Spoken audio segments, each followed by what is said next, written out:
Hello everyone, welcome to NEET Guru classes. NCERT reading की series में आज हमारा 13th चैप्टर है जिसका नाम है प्लांट ग्रोथ एंड डेवलपमेंट। ठीक है, तो ये चैप्टर नए सिलेबस के अकॉर्डिंग हम पढ़ेंगे और इसमें जो टॉपिक्स हैं वो पहले देख लेते हैं। ग्रोथ है, डिफरेंशिएशन, डी डिफरेंशिएशन और रीडिफरेंशिएशन है, फिर डेवलपमेंट पढ़ेंगे, फिर हम प्लांट ग्रोथ रेगुलेटर्स पढ़ेंगे। जो प्लांट ग्रोथ रेगुलेटर्स हैं वो बेसिकली प्लांट के जो अंदर हार्मोन्स होते हैं उनको कहा जाता है। ठीक है, तो यानी प्लांट के हार्मोन्स को पढ़ेंगे लास्ट में। ठीक है, तो चैप्टर की शुरुआत करते हैं बिना टाइम वेस्ट किए, है ना। जो चीजें इंपॉर्टेंट है मैं आपको वहीं से शुरुआत कराऊंगा। ठीक है, हाँ, सबसे पहला इंपॉर्टेंट लाइन हमारे पास यहाँ पे आती है, development is the sum of two process. मतलब डेवलपमेंट में दो चीजें होती हैं, ग्रोथ एंड डिफरेंशिएशन। अब ग्रोथ क्या होती है, मतलब सेल्स का नंबर बढ़ना। मान लेते हैं पहले एक सेल थी, फिर दो तीन चार सात, है ना, पाँच छः सात, ये सारी सेल्स होंगी। या सेल का साइज बढ़ना, मान लेते पहले इतनी बड़ी सेल थी, फिर इतनी बड़ी हुई, फिर इतनी बड़ी हो गई। ठीक है, ये क्या है, ग्रोथ हो रही है। डिफरेंशिएशन क्या होता है कि ये जो सेल्स बनती हैं शुरुआत में, इन्हीं से अलग अलग तरह की सेल्स डेवलप होती हैं आगे चल के। मान लेते हैं कि ये तरह की सेल डेवलप हो गई, है ना, एक ये इस तरह की सेल डेवलप हो गई, है ना, और एक मान लेते हैं ऐसी सेल डेवलप हो गई। तो मतलब एक सेल से अलग अलग सेल्स का डेवलप होना जिनका अलग अलग फंक्शन होता है, इसे कहते हैं डिफरेंशिएशन। जैसे हमारी बॉडी में एक नॉर्मल सेल थी, उसी से आगे चल के किडनी की सेल बनी, उसी से हार्ट की सेल बनी, है ना, उसी से हमारी क्या कहते हैं उसे मसल्स की सेल बनी, है ना। तो ये होता है डिफरेंशिएशन। तो दो प्रोसेस होती हैं डेवलपमेंट में, क्या, ग्रोथ एंड डिफरेंशिएशन। ठीक है,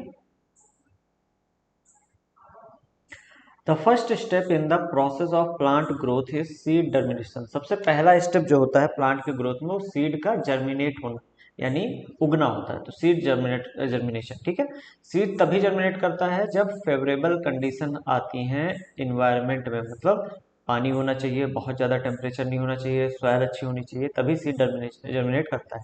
अगर अच्छी कंडीशन नहीं है तो सीड जो है जर्मिनेट नहीं करता है और एक पीरियड ऑफ सस्पेंडेड ग्रोथ या फिर रेस्ट पे चला जाता है। मतलब अपनी ग्रोथ को सस्पेंडेड यानी रोके रहता है और रेस्ट करता है। ठीक है, जब भी फेवरेबल कंडीशन आएगी तभी ग्रोथ होगी। ठीक है, सीड की जो मेटाबॉलिक एक्टिविटीज होती हैं वो क्या होती हैं, शुरू हो जाती है, वापस से रिज्यूम हो जाती हैं। अच्छा, इसके अलावा हम कुछ फैक्टर्स को भी पढ़ेंगे जो कि डेवलपमेंट को कंट्रोल करते हैं, और यहाँ पे फैक्टर बेसिकली हार्मोन को कहा जा रहा है। ठीक है, ये फैक्टर्स जो होते हैं, ये इंट्रिंसिक भी हो सकते हैं और एक्सट्रिंसिक भी हो सकते हैं। ठीक है, तो हम पढ़ेंगे दोनों तरह फैक्टर्स, है ना। अंदर से तो हार्मोन से कंट्रोल करेंगे, बाहर के फैक्टर्स भी हम पढ़ेंगे। ठीक है, अब ये फिगर दे रखा है आपको, germination and seedling development in bean. Bean में कैसे सीड डेवलप होता है आपको पता है, हाइपोकोटाइल है हमारे पास, कॉटिलेडन है, सीड कोट है, एपिकोटाइल है, हुक है ना, ये सारी चीजें हैं, इसमें कुछ खास है नहीं। ठीक है, ये सब आप मॉर्फोलॉजी और एनाटॉमी में पढ़ते हो, है ना। मॉर्फोलॉजी इन फ्लावरिंग प्लांट्स या एनाटॉमी इन फ्लावरिंग प्लांट्स में, है ना। फिर sexual reproduction in flowering plant आप पढ़ते हो, तब ये पढ़ते हो। ठीक है, फिलहाल आज जो हमारा चैप्टर है वो ग्रोथ पे है ना। ग्रोथ जो होता है उसकी यहाँ पे डेफिनेशन दे रखी है, growth can be defined as an irreversible permanent increase in size of an organ और इट्स पार्ट और even of an individual cell. मतलब ग्रोथ क्या है, एक परमानेंट साइज का इंक्रीज हो जाना, या किसी ऑर्गन का इंक्रीज हो जाना, या उसके पार्ट का, या फिर एक अकेली सेल का भी अगर साइज इंक्रीज हो रहा है तो उसको हम क्या करेंगे, ग्रोथ कहेंगे। ठीक है, जो ग्रोथ होता है वो मेटाबॉलिक प्रोसेसेस, बोथ एनाबॉलिक और कैटाबॉलिक, यानी एनाबॉलिक और कैटाबॉलिक दोनों तरह की प्रोसेसेस के द्वारा होता है, that occur at expense of energy. और यहाँ पे एक्सपेंस मतलब यहाँ पे एक्सपेंडिचर होता है, मतलब खर्च होती है क्या चीज, एनर्जी ग्रोथ करने के लिए। ठीक है, therefore for example expansion of a leaf growth, मतलब ग्रोथ जो होती है, लीफ जो होती है बड़ी होती है, जब आप देखते हो तो वो एकदम चौड़ी हो जाती है ना, बड़ी सी हो जाती है, तो उसको क्या है, ग्रोथ है एग्जाम्पल उसका, है ना। वापस से तो अपने साइज में छोटी होगी नहीं, है ना, बड़ी ही रहेगी। ठीक है, तो वही है ग्रोथ। ठीक है, plant growth generally is indeterminate. अब अगला टॉपिक है कि प्लांट की ग्रोथ जो होती है इनडिटर्मिनेट होती है। इनडिटर्मिनेट मतलब होता है हमेशा होती है प्लांट में ग्रोथ।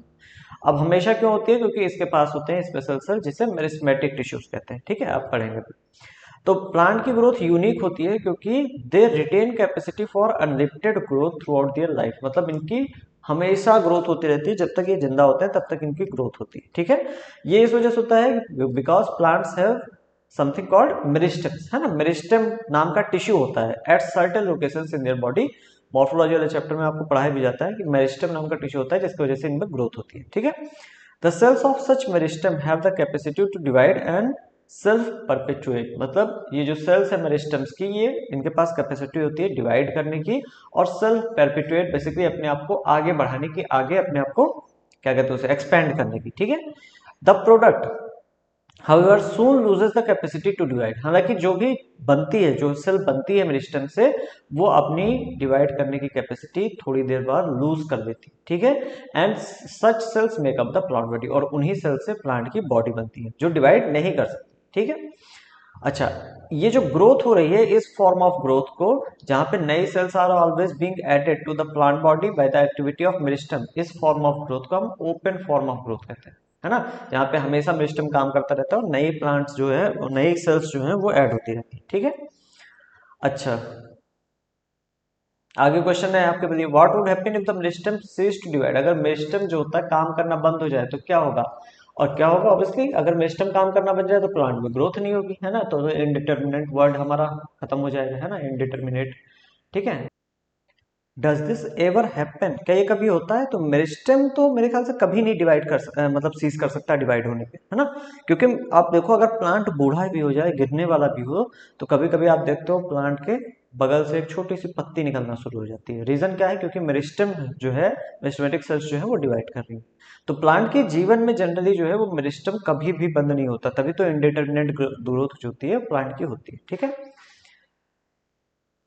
अच्छा, अर्लियर क्लासेस में आपने रूट एपिकल मेरिस्टेम और शूट एपिकल मेरिस्टेम के बारे में सुना है। तो बेसिकली ये हमारे चैप्टर 5 की बात हो रही है ना, क्या कहते हैं, फ्लावरिंग प्लांट्स वाले की। तो मान लेते हैं ये हमारा एक पेड़ है ना। तो ये इसकी इसकी क्या है, ये शूट है, तो यहाँ पे होता है शूट एपिकल मेरिस्टेम, और ये इसकी रूट के टिप है, रूट के टिप पे होता है रूट एपिकल मेरिस्टेम, ठीक है। You know that they are responsible for the primary growth of the plant. ये जो शूट एपिकल मेरिस्टेम और रूट एपिकल मेरिस्टेम होते हैं, ये ग्रोथ, प्राइमरी ग्रोथ कराते हैं प्लांट की। प्राइमरी ग्रोथ मतलब होता है प्लांट की लंबाई में बढ़ना, ठीक है। तो अगर लेंथ में प्लांट बढ़ रहा है, सिर्फ लंबाई में, ठीक है। तो अगर प्लांट की हाइट बढ़ रही है ना, अगर प्लांट की हाइट बढ़ रही है तो उसे हम कहते हैं प्राइमरी ग्रोथ, ठीक है। तो plants and principally contribute the elongation of the plant, plants का एलोंगेशन कराते हैं, ठीक है। डाइकॉट प्लांट्स की अगर हम बात करें और जिम्नोस्पर्म्स की बात करें, तो उनके अंदर लेटरल मेरिस्टेम भी होता है, वेस्कुलर कैम्बियम भी होते हैं, कॉर्क कैम्बियम भी होते हैं, है ना, जो कि अपीयर करते हैं लेटर लाइफ में, है ना, टाइम के साथ बाद में अपीयर करते हैं, शुरू में नहीं रहते, बाद में, है ना। These are the meristems that cause the increase in the girth. अब इंक्रीज इन गर्थ यानी मोटाई का बढ़ना, इसको हम कहते हैं सेकेंडरी ग्रोथ। जैसे प्राइमरी ग्रोथ होता है लंबाई बढ़ना, वैसे गर्थ का बढ़ना यानी मोटाई का बढ़ना, जो प्लांट्स होते हैं उनकी गर्थ यानी चौड़ाई का बढ़ना या मोटाई का बढ़ना, उसको कहते हैं सेकेंडरी ग्रोथ, ठीक है। This is known as secondary growth of the plant, ठीक है। अच्छा, अब यहाँ पे बगल में जो आपको फिगर दे रखा है, ये भी एक बार देख लो, है ना, कुछ खास है नहीं, है ना। एक पेड़ को दिखा रखा है, नीचे रूट है, रूट के एपेक्स पे रूट एपिकल मेरिस्टम है, ऊपर शूट है, शूट के एपेक्स पे शूट एपिकल मेरिस्टम है, यहाँ बीच में वेस्कुलर कैम्बियम दे रखा है, जो कि इसकी प्लांट की मोटाई को बढ़ाएगा, है ना, गर्थ को बढ़ाएगा, ठीक है। अब एनसीईआरटी लिखता है ग्रोथ इज मेजरेबल, मतलब ग्रोथ को हम नाप सकते हैं, ठीक है।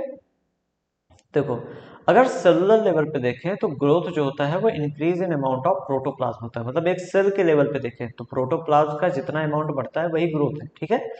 लेकिन प्रोटोप्लाज्म का जो अमाउंट बढ़ा है या इंक्रीज इन प्रोटोप्लाज्म जो है उसको नापना बहुत मुश्किल है। एक अकेली सेल लो, उसको एक दिन नापो, फिर उसके बाद 4 दिन बाद और नापो, इस तरीके से उसको नापना बहुत मुश्किल है, ठीक है।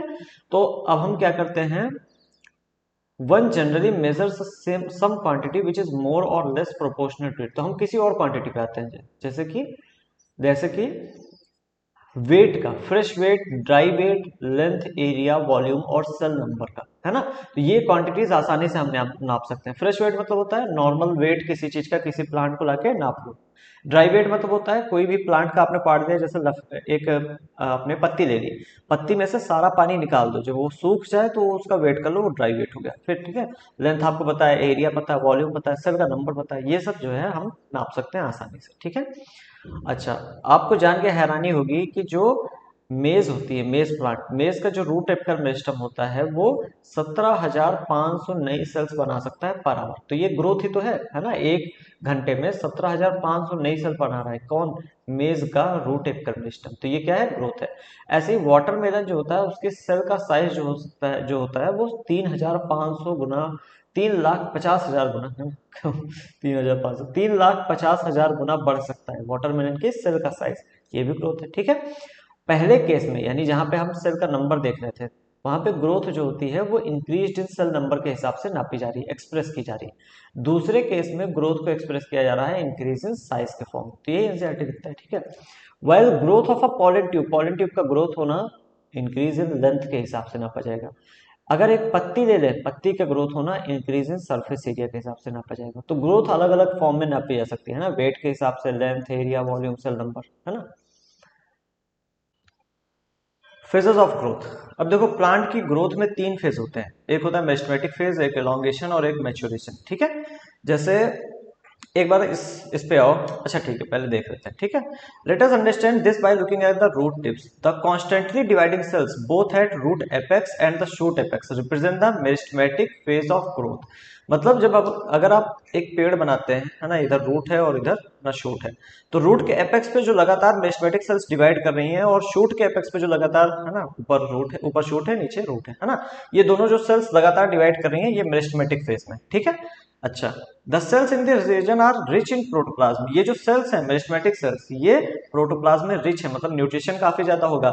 बड़ा सा कॉन्स्पिक्यूअस, मतलब एकदम वेल डेवलप्ड न्यूक्लियस होगा, ठीक है। इनकी सेल वॉल प्राइमरी होगी, प्राइमरी इस वजह से होगी क्योंकि प्राइमरी सेल वॉल थोड़ी सी फ्लेक्सिबल हो सकती है, होती है, तो इस वजह से डिवीजन आसानी से होता है, ठीक है। और थिन होगी और सेलुलोजिक होगी विथ एबेंडेंट प्लाज्मोडेस्मेटल कनेक्शन, यानी प्लाज्मोडेस्मेटा के कनेक्शंस बहुत ज्यादा होंगे, ठीक है। द सेल्स प्रॉक्सिमल, प्रॉक्सिमल होता है जस्ट पास में, है ना। तो जैसे मेरिस्टेमेटिक टिश्यू है उसके जस्ट पास में जो सेल होंगी, to the proximal to the meristematic zone represent the phase of elongation. तो जैसे आप मैच्योरेशन से जस्ट ऊपर जाएंगे तो रीजन ऑफ एलोंगेशन होगा। जो एलोंगेशन वाली सेल्स होंगे उनमें वैक्यूलेशन होगा, इंक्रीज्ड वैक्यूलेशन होगा, मतलब वैक्यूल का फॉर्मेशन ज्यादा हो जाएगा और वैक्यूल का साइज भी बढ़ जाएगा। सेल का एनलार्जमेंट हो जाएगा और नई सेल वॉल डिपोजिट हो जाएगी इस फेज में, मतलब किस फेज में, अपना फेज ऑफ एलोंगेशन में, ठीक है। अच्छा, फर्दर अवे फ्रॉम एपेक्स से और अगर आप दूर जाओगे, more proximal to the phase of elongation, elongation phase के पास में lies the portion of axis which is undergoing the phase of maturation. फिर आपको वो फेज मिलेगा, वो एक जगह मिलेगी जहां पे मैच्योर सेल्स होंगी, तो वो कहेंगे फेज ऑफ मैच्योरेशन। इस जोन की जो सेल्स होंगी वो अपनी मैक्सिमम साइज पे होंगी और इनकी सेल वॉल थिकनिंग भी मैक्सिमम होगी और प्रोटोप्लाज्मिक मॉडिफिकेशन जो भी होता था, प्रोटोप्लाज्म में जो भी मॉडिफिकेशन हो रहे हैं वो भी मैक्सिमम होंगे, ठीक है। ज्यादातर टिश्यू और जो सेल हमने पढ़ रखी है अर्लियर क्लासेस में वो इसी फेज में पढ़ी है हमने, मैच्योरेशन फेज, ठीक है। अब यहाँ पे एक पैरेलल लाइन टेक्निक होती है, इसको भी देख लो। तो देखो पैरेलल लाइन टेक्निक जो होती है उससे हम जोन ऑफ एलोंगेशन, मतलब जोन ऑफ एलोंगेशन को पता करते हैं, ठीक है। जैसे हमने क्या किया, एक छोटी सी सीडलिंग ले लिया, है ना, ये अंकुर है, किसी सीड का ये अंकुर है मान लेते हैं। हमने उस पर मार्कर से ऐसे पैरेलल लाइनें ड्रॉ कर ली, 3 4 5 6 7 8 ऐसे पैरेलल लाइन ड्रॉ कर ली, ठीक है। अब आप उसको 1 घंटे, 1 घंटे में तो खैर कुछ ही नहीं होगा, है ना। अगर आप उसको एक दिन बाद अगर आप देखते हो तो कुछ लाइनों के बीच में गैप जो है कम होगा, कुछ लाइनों के बीच में काफी ज्यादा गैप बढ़ गया होगा। और ये गैप बढ़ा क्यों है, सेल के एलोंगेशन की वजह से। तो जैसे आप देख लो, जैसे यहाँ पे डी वाले में काफी बड़ा गैप है, सी वाले में और बड़ा गैप है ना, फिर बी वाले में काफी ज्यादा गैप है, ए वाले में भी काफी गैप है। तो देखो ए बी और C D immediately behind the apex have elongated most, सबसे ज्यादा सेल का elongation A B C D में इन चारों जगह पे हुआ है। जी एफ और ई में भी सेल का एलोंगेशन हुआ है लेकिन बहुत कम हुआ है, ठीक है। तो सेल के जोन ऑफ एलोंगेशन को आप पता लगा सकते हो किससे, किसका यूज करके, पैरेलल लाइन टेक्निक, इसको कहते हैं पैरेलल लाइन टेक्निक, ठीक है। ये लिखा तो है पैरेलल लाइन टेक्निक, ठीक है।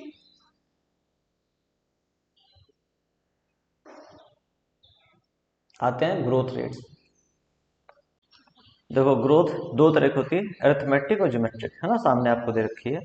अरिथमेटिक ग्रोथ में क्या होता है, जैसे ये एक सेल है, इसने डिवाइड किया और 2 सेल बन गई। अब दो में से ये सेल जो है ये खुद तो डिवाइड कर सकती है लेकिन जो नई सेल बनी है वो डिवाइड नहीं कर सकती। तो इस वजह से ये जो खुद सेल डिवाइड कर सकती है इसने अगेन 2 बनाया और नई वाली सेल ऐसी ही रह गई। फिर जो डिवाइड कर सकती है उसने 2 बनाया और ये जो दोनों बनी हुई है सेल ये ऐसी ही रह गई।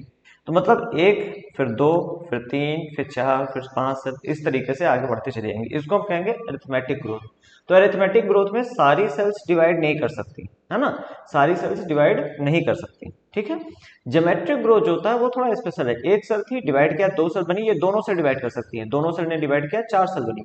ये चारों सेल डिवाइड करती हैं, ये चारों सेल डिवाइड करती हैं तो 8 बनेगी, तो 1 से 2, 2 से 4 बनेगी, 4 से 8 बनेगी, 8 से 16 बनेगी, मतलब हर सेल डिवाइड कर सकती है और इस वजह से ज्योमेट्रिक ग्रोथ बहुत ही तेजी से होती है। ठीक है। अच्छा, अब एनसीईआरटी ने यहाँ पे सी फिगर से ये दिखाना चाहा है कि नॉर्मली एक ग्रोइंग एडल्ट में या कह लो प्लांट में या एनिमल में हमें दोनों फेज ऑफ ग्रोथ दिखता है। जैसे अगर जाइगोट की बात करें तो जाइगोट नॉर्मली एक सेल का होता है, फिर एक सेल जाइगोट कुछ ऐसा होता है ना, एक सेल सिंगल सेल होता है जाइगोट, फिर उसके बाद इस जाइगोट में ऐसे बीच में एक सेल वॉल बन जाती है, दो सेल्स बन जाती है, एक ऊपर सेल बन गई, एक नीचे सेल, जो कि यहाँ पे ऐसे दिखा रखा है ना। तो ये हो गई, एक के बाद दो सेल बन जाएंगे, दो के बाद फिर चार सेल बन जाएंगे, है ना, दो के बाद चार सेल, चार के बाद आठ सेल बन जाती हैं, जो कि दिखा नहीं रखा, आठ के बाद 16 सेल बन जाती हैं। तो यहाँ पे ऑलरेडी क्या चल रही है, ज्योमेट्रिक फेज ऑफ डिवीजन। तो ग्रोथ जो है, सॉरी जो जाइगोट जो है, जाइगोट का ये ज्योमेट्रिक फेज है। बाद में क्या होता है, कई सारी ऐसी सेल्स बनती हैं जिनके अंदर कैपेसिटी टू डिवाइड नहीं रहती है। शुरुआत में देखो सब डिवाइड कर रही है, बाद में cells, many cells lose capacity to divide, और कुछ सेल्स होती हैं जो कि डिवाइड कर सकती हैं, तो मतलब अरिथमेटिक फेज आ जाता है। तो नॉर्मली हमारा जो जाइगोट होता है वो शुरुआत में हमारा क्या कहते हैं उसे, ज्योमेट्रिक फेज से डिवाइड करता है, बाद में अरिथमेटिक फेज से डिवाइड करता है। ठीक है। अब देखो दोनों फेज के बारे में हम थोड़ा सा देख लेते हैं। जैसे ग्रोथ रेट जो है वो अरिथमेटिक और ज्योमेट्रिकल दोनों हो सकती है। अरिथमेटिक ग्रोथ रेट की बात करें तो इसमें एक ही डॉटर सेल डिवाइड करती है, बाकी जो डॉटर सेल्स होती हैं other differentiate and mature, differentiate होकर मैच्योर हो जाती है, वो डिवाइड नहीं कर सकती। ठीक है। अगर हम एक एक्सप्रेशन दिखाएं, मतलब एक मैथमेटिकल एक्सप्रेशन लिखे ज्योमेट्रिक ग्रोथ का, तो वो होता है L T equal to L not plus R T. L T यहाँ है टी टाइम पे लेंथ। अच्छा, लेंथ के अलावा यहाँ पे कुछ भी दे सकते हो, है ना। आपको पता है ग्रोथ कैसे नापी जाती है, लेंथ में, साइज में, एरिया में, वॉल्यूम में, नंबर में, है ना। तो यहाँ पे आप कुछ भी ले सकते हो। तो एल टी क्या है, यहाँ पे फिलहाल हम एल ले रखे हैं क्योंकि लेंथ हम शो कर रहे हैं। ठीक है। तो एल टी क्या है, length at time T. L not क्या है, लेंथ एट टाइम जीरो। और आर होता है ग्रोथ रेट या elongation per unit time. Length at time zero मतलब शुरुआत में कितनी लेंथ थी। अच्छा, अगर आप इस इक्वेशन को देखो तो ये सिंपल एक स्ट्रेट लाइन इक्वेशन होता है, y equal to m x plus c, है ना। इसी की तरह तो है, y equal to m x plus c की तरह ही तो है ये इक्वेशन। और जो y equal to m x plus c होता है, ये स्ट्रेट लाइन ग्राफ को शो करता है। तो यहाँ पे जो ग्राफ आया है देखो, है ना, यहाँ पे जो ग्राफ आया है ये स्ट्रेट लाइन ग्राफ आपका आया है, किसके किसके केस में, एरिथमेटिक ग्रोथ के केस में। तो देखो यहाँ पे टाइम दे रखा है, इधर हाइट हम प्लांट की कंपेयर कर रहे हैं, और एक स्ट्रेट लाइन ग्राफ का आया हुआ है।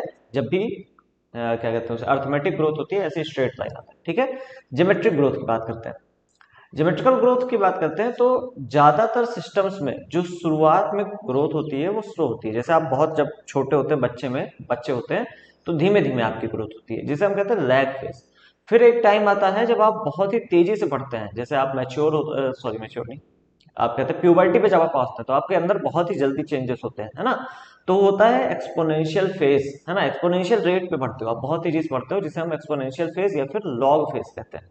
तो पहला फेज जो होता है स्लो होता है, जिसे लैग फेज कहते हैं, दूसरा लॉग या फिर एक्सपोनेंशियल फेज होता है। बाद में एक टाइम पे आप क्या होता है, आपकी ग्रोथ जो होती है एक टाइम पे मैक्सिमम हो चुकी होती है, तो ग्रोथ आपकी थोड़ा सा आप कह लो एकदम मैच्योर हो जाती है, रुक जाती है। ठीक है। उसको हम कहते हैं, उसको कहते हैं with nutrient supply, limited nutrient supply, है ना, क्योंकि न्यूट्रिएंट जो होती है वो लिमिटेड होती है, ग्रोथ जो होती है वो स्लो कर जाती है आखिरी में, जिसे हम कहते हैं स्टेशनरी फेज। ठीक है।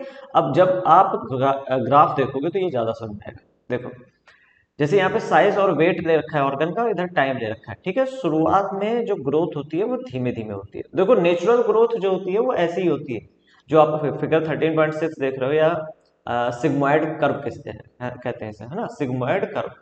ठीक है। क्या कहते हैं इसे, सिग्मोइड कर्व।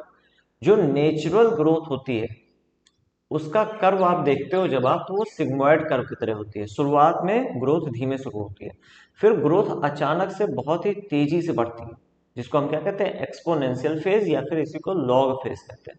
और फिर उसके बाद एक टाइम पे ग्रोथ आके स्टेशनरी हो जाती है ना, जिसे हम स्टेशनरी फेज कहते हैं। तो एनसीईआरटी लिखता है कि अगर आप एक नॉर्मल क्या कहते हैं नेचुरल तरीके से बढ़ते हो, नेचुरल तरीके से आप ग्रो करते हो, तो सिग्मोइड कर्व देखने को मिलता है। इधर आते हैं वापस से, देखो, हाँ, तो अगर इसको parameter of growth against time, अगर हम ग्रोथ को टाइम के अगेंस्ट प्लॉट कर दें, सिग्मोइड कर्व मिलता है हमें, या एस कर्व मिलता है। ठीक है। देखो, a sigmoid curve is a characteristic of living organism growing in a natural environment. अगर एक ऑर्गेनिज्म जो है वो नेचुरल एनवायरनमेंट में ग्रो करता है, तो उसका जो ग्रोथ का कर्व है वो कैसा होना चाहिए, सिग्मॉइड कर्व आना चाहिए। ठीक है, it is typical for all sales tissues and organs of a plant. किसी भी प्लांट के ऑर्गन को, टिश्यू को या सेल को देखो तो वो सिग्मॉइड कर्व ही फॉलो करता है। ठीक है, सिग्मॉइड कर्व का या एक्सपोनेंशियल ग्रोथ का जो एक्सप्रेशन होता है वो कैसा आता है, W1 is equal to W0 e की पावर RT। W1 यहाँ पे फाइनल साइज या final weight, final height, final number होगा। W0 यहाँ पे इनिशियल होगा, जो साइज होगा, नंबर होगा, जो भी होगा, तो शुरुआत में जो होगा W0 होगा। ठीक है, R यहाँ पे ग्रोथ रेट को दिखाता है, T टाइम ऑफ ग्रोथ है, और E आपको पता है जिसको एक्सपोनेंशियल कहते हैं, बेस ऑफ नेचुरल लॉगरिथम। ठीक है, हेयर R जो है वो रिलेटिव ग्रोथ रेट है and is also measure of ability of the plant to produce new plant material. ठीक है, इसी को हम एफिशिएंसी इंडेक्स कहते हैं। R जो है वो रिलेटिव ग्रोथ रेट है। अब रिलेटिव ग्रोथ रेट क्या होता है, जैसे मान लेते हैं एक पत्ती इतनी बड़ी थी पहले, ठीक है, अब वो पत्ती इतनी बड़ी हो गई। ठीक है, या इसी में बनाते हैं, अब वो पत्ती इतनी बड़ी हो गई। ठीक है, एक ये हो गया केस, एक पत्ती इतनी बड़ी थी, अब वो पत्ती जो है वो इतनी बड़ी हो गई। अब देखो जो ग्रोथ हुई है वो इस पत्ती में ज्यादा हुई है ना ग्रोथ, लेकिन रिलेटिव ग्रोथ जो है वो इस पत्ती में ज्यादा हुई। रिलेटिव ग्रोथ मतलब होता है जब इनिशियल पत्ती थी उसके कंपैरिजन में कितना ग्रोथ हुई। तो को इनिशियली पत्ती कितनी छोटी सी थी और अब कितनी बड़ी हुई, तो इनिशियल के कंपैरिजन में जब आप कहते हैं तो आप रिलेटिव टर्म यूज करते हैं, और रिलेटिव जो ग्रोथ हो रही है वो इस वाली पत्ती में काफी ज्यादा है, इस वाली पत्ती के कंपैरिजन में। ग्रोथ नॉर्मल अगर सिर्फ हम ग्रोथ कहें तो इस पत्ती में ज्यादा हुई है, क्यों, क्योंकि एरिया पत्ती का फाइनली देखो काफी ज्यादा है इस वाले पत्ते, लेकिन रिलेटिव ग्रोथ हम मान के चलते हैं। ठीक है, जब भी आर को कंसिडर करते हैं, इसीलिए आर को क्या कहते हैं, एफिशिएंसी इंडेक्स भी कहते हैं। Hence the final size of W1 depends on initial size. Initial size पे भी डिपेंड करता है फाइनल साइज, क्योंकि रिलेटिव ग्रोथ हम लेके चलते हैं। ठीक है, यहाँ पे एक एग्जांपल आपको इंसर्टेड दिखा रखा है रिलेटिव ग्रोथ का कॉन्सेप्ट। हमारे पास ए नाम की एक पत्ती थी, उसमें ग्रोथ हुई A1 बन गई, तो ए जो देखो 5 से 10 है ना, ए जो है वो 5 सेंटीमीटर स्क्वायर एरिया था और जो A1 है वो 10 सेंटीमीटर स्क्वायर एरिया हो गया। बी से बी डैश में ग्रोथ हुई है, मतलब 50 से 55 सेंटीमीटर स्क्वायर। ठीक है, यहां पे भी 5 सेंटीमीटर स्क्वायर की ग्रोथ हुई है ना भाई, 10 में से 5 अब माइनस करोगे 5 सेंटीमीटर स्क्वायर की ग्रोथ हुई। यहां पे भी 5 सेंटीमीटर स्क्वायर की ग्रोथ हुई है ना, 55 में से 50 माइनस करोगे 5 आएगा। तो ग्रोथ दोनों में सेम है, लेकिन W1 किसका ज्यादा होगा, W0 किसका ज्यादा होगा, इसका ज्यादा होगा, क्योंकि ये क्या है, रिलेटिवली ज्यादा है। अगर रिलेटिवली देखें तो 2 गुना हो गई पत्ती, यहाँ पे 5 से 10 हो गई, मतलब 2 गुना ग्रोथ हो गई है। यहाँ पे ऐसा कुछ नहीं है ना, 2 गुना या 1 गुना ग्रोथ नहीं हुई है यहाँ पे, है ना। तो रिलेटिवली देखें तो इस पत्ती का जो है वो W0 ज्यादा होगा, क्योंकि रिलेटिव ग्रोथ ज्यादा है। ठीक है, तो यहाँ पे अनसर्टेन ने इसी चीज को समझाया। ठीक है, आगे देखो, quantitative comparison between the growth of living system can be made in two ways. measurement and comparison of total growth per unit time is called absolute growth rate, है ना। अगर हम टोटल ग्रोथ देखें और उसको मेजर करें तो उसे एब्सोल्यूट ग्रोथ रेट कहते हैं, जो कि दोनों पत्तियों के लिए बराबर है भाई, 5 इधर भी है ना, और 5 इधर भी है, दोनों के लिए बराबर है, तो एब्सोल्यूट तो दोनों के लिए बराबर है, लेकिन growth of given system per unit time expressed on common basis, example per unit initial parameter is called relative growth rate। Initially जो पैरामीटर था उससे कंपैरिजन करें तो उसको हम रिलेटिव ग्रोथ रेट कहते हैं, और रिलेटिव ग्रोथ रेट किस में जाता है, ए वाली पत्ती में रिलेटिव ग्रोथ रेट जाता है। ठीक है,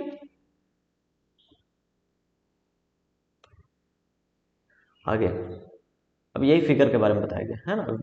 However, one of them shows much higher relative growth rate, कौन सी, ए वाली, विच वन एंड वाई मैंने आपको समझाई थी ऑलरेडी, है ना।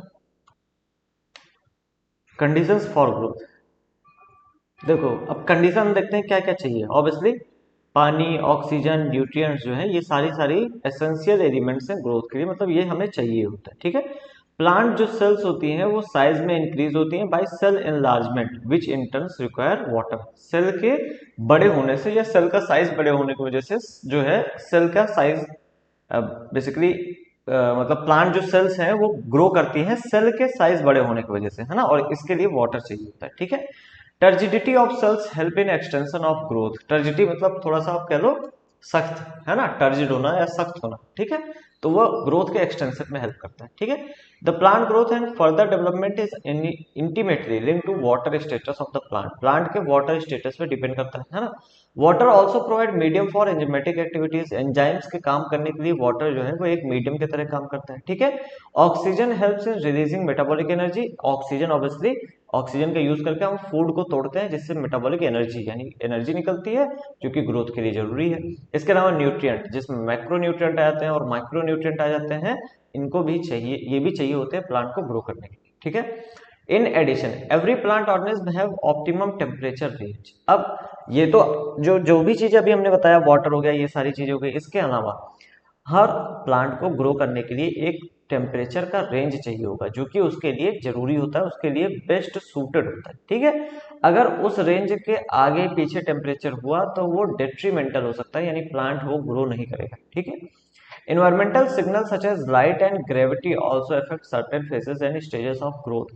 प्लांट की जो ग्रोथ है उसको लाइट हो गया और ग्रेविटी हो गई, ये भी इफेक्ट करते हैं, ठीक है। अब हमारा टॉपिक आता है डिफरेंशिएशन, डी डिफरेंशिएशन और री डिफरेंशिएशन। देखो एक थोड़ा सा समझ लो, हमारे पास मान लेते हैं एक सेल थी, एक स्पेशल सेल ऐसे बनाते हैं, है ना, ये एक स्पेशल सेल है, ठीक है। ये सेल जो है वो एक दूसरी सेल को बनाती है और ये जो नई सेल बनी है ना ये डिवाइड नहीं कर सकती, डी एक्स ऐसे लिख देते हैं ना, डी नॉट, डिवाइड नहीं कर सकती, इसको हम कहते हैं डिफरेंशिएशन। इसको हम क्या कहते हैं, डिफरेंशिएशन।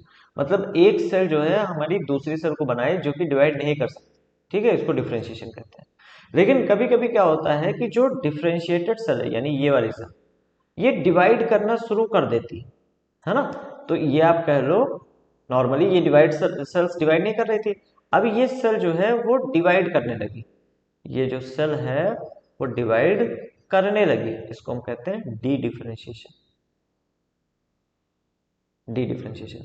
अच्छा अगर ये डिवाइड करने लगी सेल तो ये क्या नई सेल्स को बनाएंगी, ऑब्वियसली, तो जो ये नई सेल्स को बनाएंगी वो सेल डिवाइड नहीं कर पाएगी, इसको हम कहेंगे री डिफरेंशिएशन। थोड़ा सा हो सकता है कंफ्यूजिंग लगे आपको, ठीक है, एक बार फिर से समझो।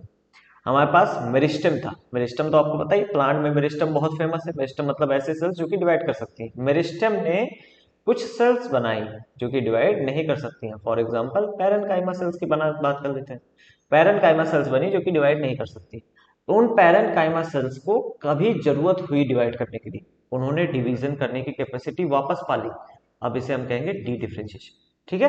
तो पहले जो मेरिस्टेम से पैरेनकाइमा बना, पैरेनकाइमा ऐसी सेल्स है जो कि डिवाइड नहीं कर सकती है ना, मेरिस्टेम से पैरेनकाइमा बना और इसे हम कहेंगे डिफरेंशिएशन।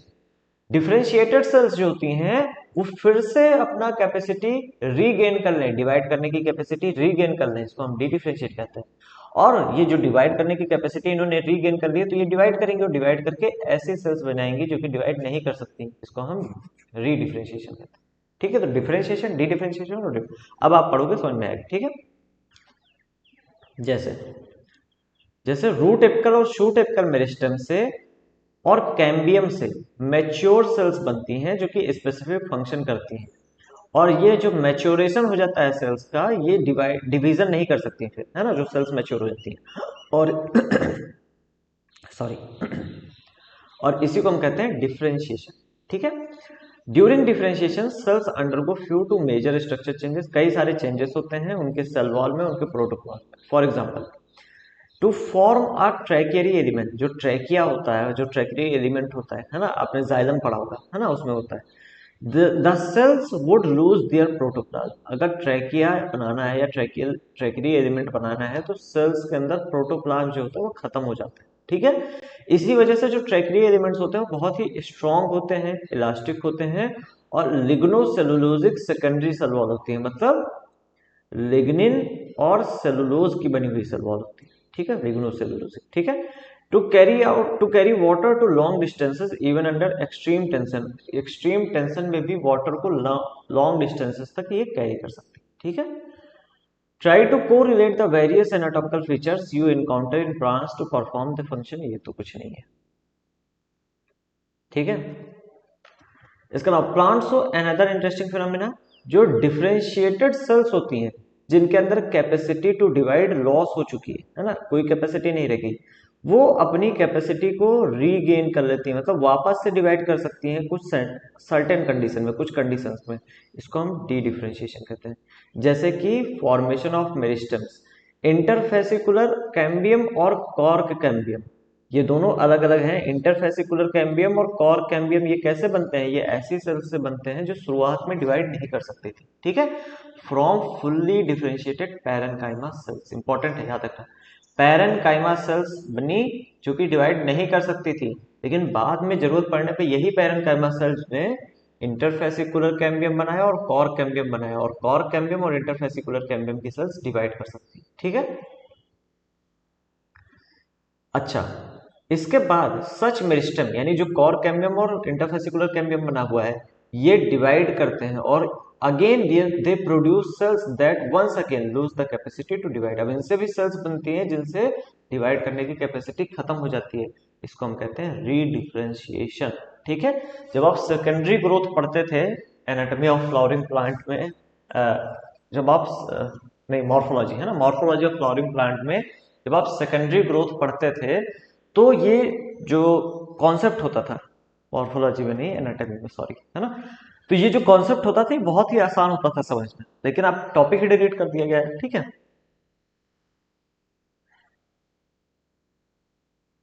ठीक है, आगे कुछ ऐसा इंपॉर्टेंट नहीं है।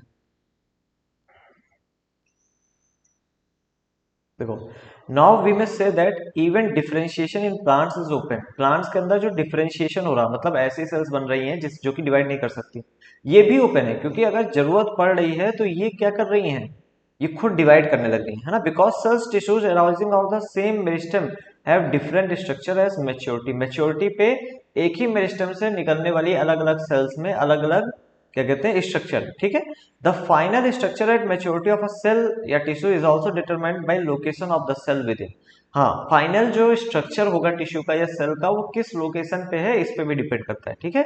For example, cells position away from root apical meristem, जो रूट एपिकल मेरिस्टम से दूर सेल्स हैं वो डिफ्रेंशिएट कर जाती है रूट कैप के फॉर्म में, लेकिन जो while those pushed to the periphery, जो रूट एपिकल मेरिस्टम के पास में है, वो मैच्योर कर जाती हैं एपिडर्मिस। पेरिफेरी मतलब किनारे, है ना, जैसे, है ना, ये होता है पेरिफेरी। तो ये जो किनारे होती हैं वो कैसी हो जाती हैं, वो एपिडर्मिस के फॉर्म में हो जाती हैं, ठीक है। Can you add few more examples? तो अगर एग्जांपल आपको देखना है तो ऑब्वियसली नॉर्मल एक सेल अगर लीफ में होगी तो वो फोटोसिंथेसिस करेगी, नॉर्मल वही अगर सेल कहीं और होगी तो वो क्या कहते हैं, ट्रांसपोर्ट का काम करेगी या एपिडर्मिस बन जाएगी, है ना। तो ये सारे चीजें हो सकती हैं। अगला टॉपिक आता है हमारा डेवलपमेंट। डेवलपमेंट जो है वो इंक्लूड करता है all changes that an organism goes through during its life cycle from germination of the seed to senescence. Senescence मतलब बुढ़ापा, मतलब पैदा होने से लेकर बुढ़ापे तक जो भी चेंजेस आपकी बॉडी में हो रहे हैं सब किसके थ्रू आ रहे हैं, मतलब सब किस में आएंगे, डेवलपमेंट में आएंगे सारे के सारे, है ना। Dramatic representation of the sequence, अच्छा गिवन है फिगर में, आजा फिगर में देख लेते हैं। तो शुरुआत कहाँ से करते हैं? शुरुआत, अच्छा, एक अगर नॉर्मल हम प्लांट की बात करते हैं तो उसमें मेरिस्टेमेटिक सेल जो होती हैं उनके अंदर ही सेल डिवीजन होता है। इसके अलावा प्लाज्मा की ग्रोथ होती है, डिफरेंशिएशन होता है, एक्सपेंशन और एलोंगेशन होता है, मैच्योरेशन होता है, जिससे मैच्योर सेल्स बनती हैं। मैच्योर सेल्स बाद में आगे चल के धीमे धीमे अपना काम करती है। एक टाइम बाद क्या होती है, बुढ़ापा उनका आ जाता है, सेनेसेंस आता है, उनका बुढ़ापा जाता है, उसके बाद डेथ हो जाती है, ठीक है। तो यही सब होता है, सारी चीजें, है ना, sequence of development in a plant process. आप यहाँ से शुरू कर सकते हो, ठीक है। मेरिस्टेमेटिक सेल्स जो होती हैं इनके अंदर प्लाज्मेटिक ग्रोथ होती है, एक्सपेंशन होता है, डिफरेंशिएशन होता है और मैच्योरेशन होता है, जिससे मैच्योर सेल बनती है, ठीक है। इसके अलावा यही मैच्योर जो मेरिस्टेमेटिक सेल होती है इन्हीं के अंदर सेल डिवीजन होता है, जिससे नई मेरिस्टेमेटिक सेल्स बनती है ना। फिर सेनेसेंस आता है, उसके बाद डेथ आ जाती है, ठीक है। तो ये प्रोसेस आप देख सकते हो, वैसे मुश्किल है इसको पूछा है ना। इसके अलावा प्लांट जो होता है वो अलग अलग पाथवे को, अलग अलग रास्ते को फॉलो करता है इन रिस्पॉन्स टू इन्वायरमेंट या फिर फेजेस ऑफ लाइफ, ठीक है। इसको हम कहते हैं plasticity. For example, heterophylly in cotton. Cotton जब जो पेड़ होता है, यहाँ पे नीचे देखो फिगर, कॉटन का पेड़ में जब जुवेनाइल फेज होता है, मतलब वो जब छोटा पेड़ होता है तो उसकी लीफ कुछ इस तरह होती है।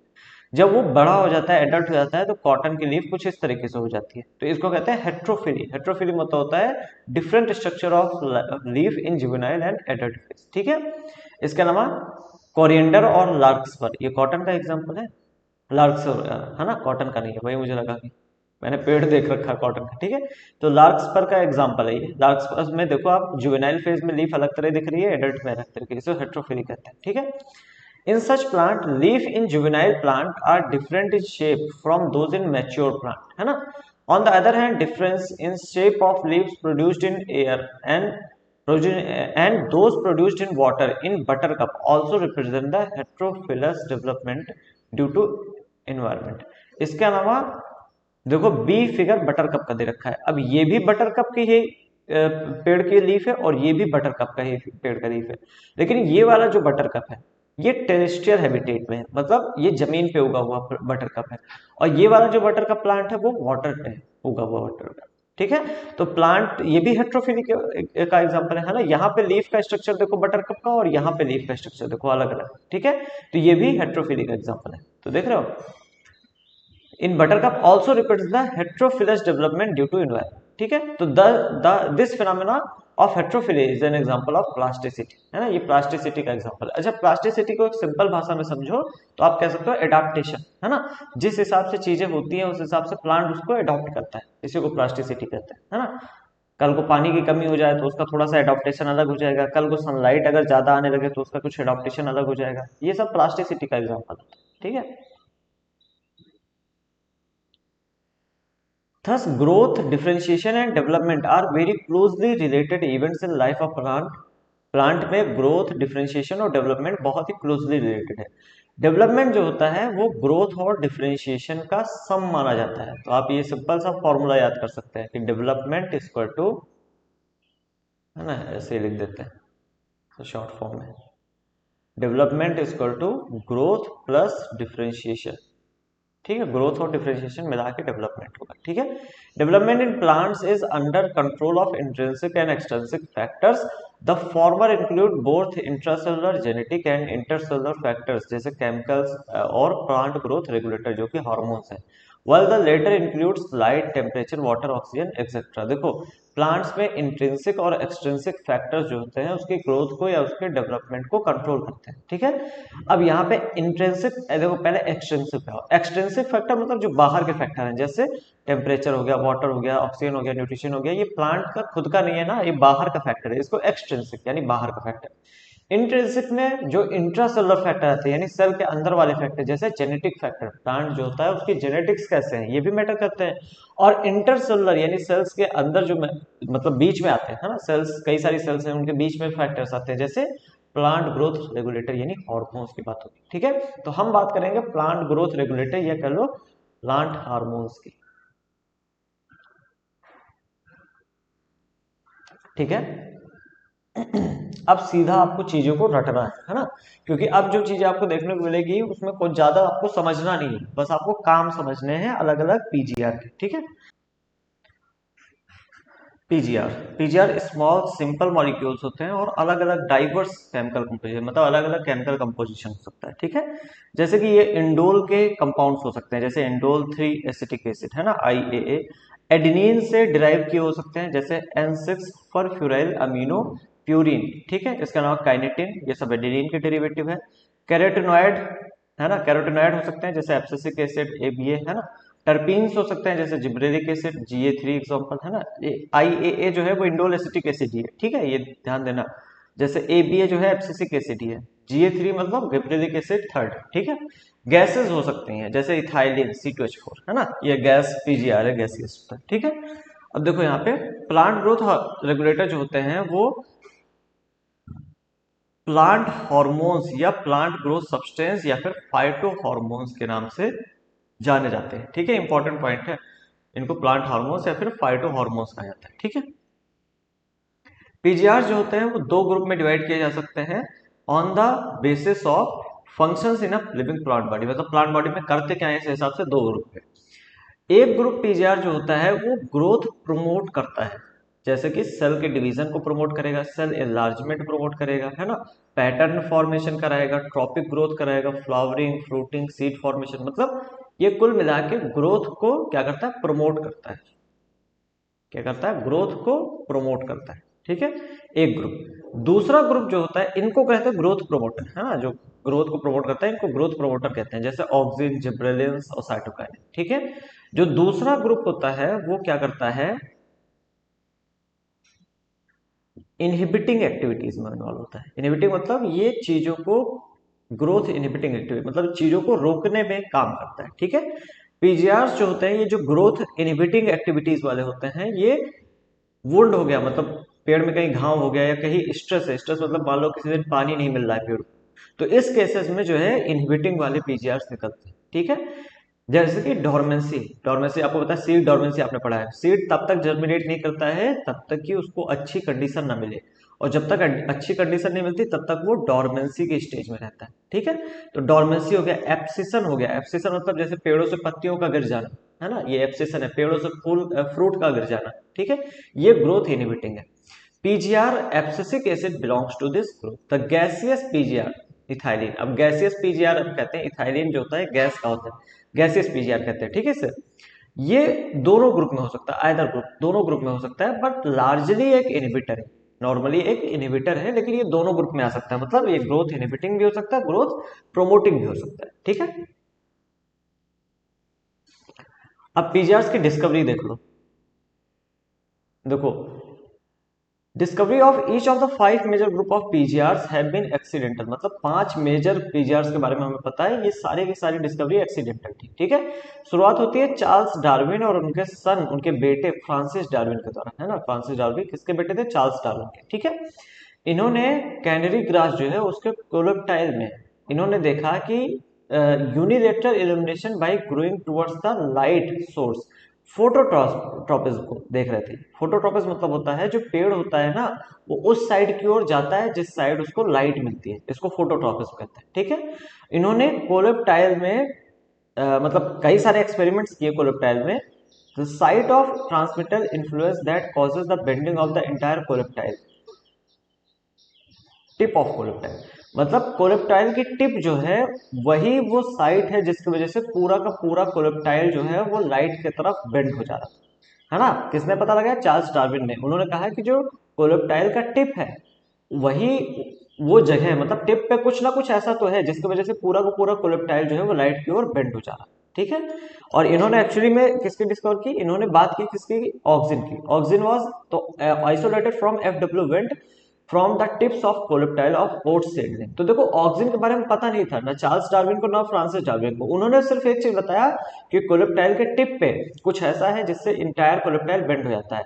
फिर एफ डब्ल्यू वेंट आए, उन्होंने कोलेप्टाइल के टिप से ऑक्सिन को आइसोलेट किया और ये पता चला कि ऑक्सिन वो सब्सटेंस था जो कि बेंडिंग करा रहा था कोलेप्टाइल। ठीक है, तो यहाँ पे देखो figure 13.2 10 experiment used to demonstrate the tip of coleoptile is source of oxygen, है ना। arrow indicates the direction of light, light अगर इस डायरेक्शन में है तो कोलेप्टाइल इसी डायरेक्शन में बेंड हो जाएगा। ठीक है, और किस वजह से, ऑक्सिन की वजह से। तो पहले डिस्कवरी ये हुई ऑक्सिन की। याद रखना ऑक्सिन के बारे में दो चीजें आपको अच्छे से याद रखनी। पहली चीज, चार्ल्स और फ्रांसिस डार्विन इन दोनों लोगों ने टिप ऑफ कोलेप्टाइल के बारे में बताया कि कोलेप्टाइल के टिप में कुछ ऐसा है जिसकी वजह से पूरा कोलेप्टाइल लाइट की ओर बेंड हो रहा है, लेकिन इन्होंने ये नहीं बताया कि क्या चीज है। फिर एफ डब्ल्यू वेंट आए जिन्होंने ऑक्सिन को कोलेप्टाइल के टिप से, ओट्स सीडलिंग जो होते हैं उनके कोलेप्टाइल के टिप से ऑक्सिन को आइसोलेट किया।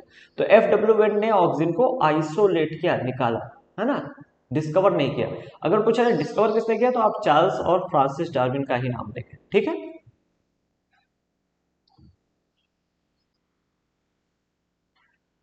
द बेकने, है ना, द बेकने या जिसे फुलिश सीडलिंग डिसीज कहते थे, ये राइस में होती है ना, और ये एक फंगस की वजह से होती है जिसे कहते हैं जिब्रेला फुजिकुरोई। ठीक है, अब एक साइंटिस्ट थे ई कुरोसावा, ई कुरोसावा ने बताया, ई कुरोसावा ने क्या किया, इस फंगस को लिया, है ना, जिब्रा फुजिकुरोई को लिया और उसका फिल्ट्रेट बना लिया। बेसिकली आप समझ लो फंगस लिया, उसको पीस के उसको एक कटोरी में ले लिया। ठीक है, और उस फिल्ट्रेट को राइस सीडलिंग के ऊपर डाला और जो भी सिम्टम्स हैं डिसीज के उसके बारे में बताया। ठीक है, बाद में पता चला कि जो ये जिब्रेला फुजिकुरोई है उसके अंदर एक एक एक्टिव सब्सटेंस होता है जो कि है जिब्रेलिक एसिड, और इसी वजह से सीडलिंग हो रहा था, है ना, सीड बेसिकली निकल रहे थे। ठीक है, तो जिब्रेलिक एसिड। फिर आते हैं एफ स्कूग पे। एफ स्कूग और उनके जो को वर्कर थे, इन्होंने ऑब्जर्व किया from the internodal segments of tobacco stems the callus proliferated only if in addition to oxygen nutrients the nutrients medium was supplemented with one of the following।